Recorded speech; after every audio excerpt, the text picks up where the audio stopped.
નમસ્કાર, પ્રાઇમ ન્યૂઝમાં આપનું સ્વાગત છે। ગંભીરા બ્રિજ દુર્ઘટનામાં મૃતદેહોની શોધખોળ હવે અંતિમ તબક્કે, તંત્રએ રાહત કામગીરી તેજ કરી। વડોદરા અને આણંદ જિલ્લાને જોડતો 45 વર્ષીય જૂનો ગંભીરા બ્રિજ તૂટી પડ્યાને આજે ત્રીજો દિવસ છે। આ દુર્ઘટનામાં અત્યાર સુધીમાં 15 થી વધુ લોકોના મોત થયા છે અને હજુ પણ કેટલાક લોકો લાપતા છે। બચાવ અને રાહત કામગીરી સતત ચાલી રહી છે, જેમાં એસડીઆરએફ, એનડીઆરએફ અને ફાયર બ્રિગેડ સહિત 10 થી વધુ એજન્સીઓ જોડાઈ છે।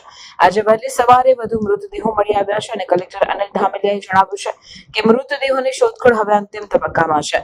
બ્રિજ તૂટી પડ્યાના કારણે અનેક વાહનો મહીસાગર નદીમાં ખાબક્યા હતા, જેમાં ટ્રક, કાર, બાઇક સહિત કુલ 7 વાહનો સામેલ હતા। દુર્ઘટનામાં બચાવાયેલ લોકોને સારવાર માટે વડોદરા અને આસપાસની હોસ્પિટલમાં ખસેડવામાં આવ્યા છે। દુર્ઘટનાની ગંભીરતાને ધ્યાનમાં રાખીને મુખ્યમંત્રી ભૂપેન્દ્ર પટેલે તાત્કાલિક ઉચ્ચ સ્તરીય તપાસના આદેશ આપ્યા છે અને માર્ગ અને મકાન વિભાગના વરિષ્ઠ અધિકારીઓની ટીમે સ્થળ પર પહોંચી તપાસ શરૂ કરી છે। આ ઘટનાને લઈને સરકાર અને સ્થાનિક તંત્રએ ઝડપી કાર્યવાહી કરી છે। 6 સભ્યોની તપાસ કમિટી બનાવવામાં આવી છે, જે બ્રિજ તૂટી પડવાના કારણે ક્ષતિઓ અને જવાબદારી અંગે 30 દિવસમાં રિપોર્ટ રજૂ કરશે।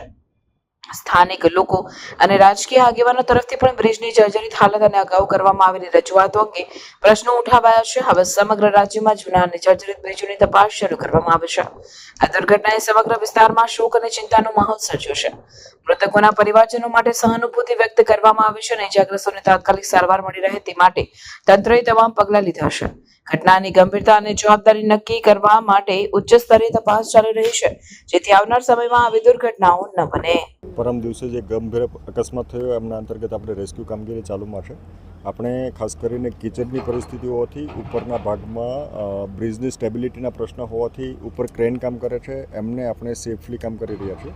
સાથોસાથ અંદરના ભાગે સોડા એશ સ્પ્રેડ થાય છે, એમના કારણે પણ પાણીમાં ઇરિટેશન અને ઇચિંગ થાય છે, પણ આમ છતાં આપણી તમામ ટીમ કામ કરે છે। સલ્ફ્યુરિક એસિડનું 98% કોન્સન્ટ્રેશનવાળું એક ટેન્કર પણ અંદરના ભાગે છે, એટલે તમામ રિસ્કને ધ્યાનમાં રાખીને આપણી ટીમ કામ કરી રહી છે। આ પરિસ્થિતિની અંદર આપણે જે ટીમ કામ કરી રહી છે એ તમામ ટીમને એમના પોતાની સેફટી ધ્યાનમાં રાખીને કામ કરે। ગઈકાલે રાત્રે આપણે 10 વાગે પાણી ભરાવો થયો, ત્યાર પછી ઓપરેશન ક્લોઝ કરેલું હતું।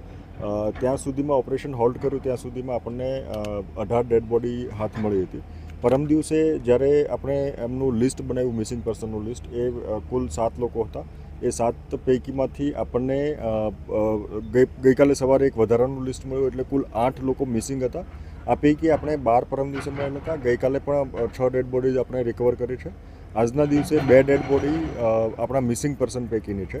મોટાભાગે બીજા નીચે વાહનો નથી, બાઇક છે, બાઇકના સવારોનું આપણને મોટાભાગે ટ્રેસિંગ થઈ ગયું છે, એટલે અન્ય વાહનો હોવાની શક્યતાઓ ઓછી છે। આપણો આજનો ટાર્ગેટ એ છે કે આપણી જે ડેડ બોડીઝ બે છે એ સૌથી પહેલાં રિકવર કરીએ, ત્યાર પછી આપણે જે બ્રિજનો સ્લેબ છે એમને તોડવાનું કામ કરીએ અને નીચેથી બાકી બધું જે મટીરિયલ અને એસેટ છે એ રિકવર કરીએ, અને સાથોસાથ આપણું જે સલ્ફરનું ટેન્ક છે એમને સલ્ફ્યુરિક એસિડનું જે ટેન્ક છે એમને ન્યુટ્રલાઇઝ કરવાનો પ્રયત્ન કરીશું। આપણી પાસે એક ડેડ બોડીનું એક બેસિક ઇન્ફોર્મેશન મળી છે, આપણે એની પ્રોસેસ ચાલે છે। હાલના તબક્કે જે અગત્યની કામગીરી છે, આપણે પુલર મારફતે ટ્રક જે છે એ ટ્રકને બહાર કાઢવાના છીએ અને સાથોસાથ આપણા જે સ્લેબ છે એમને તોડવા માટેની કામગીરી હાથ ધરવાના છીએ। અગત્યની કામગીરી આજના તબક્કે અગાઉ કીધું એમ આપણે ડેડ બોડીઝને રિકવર કરવાની છે।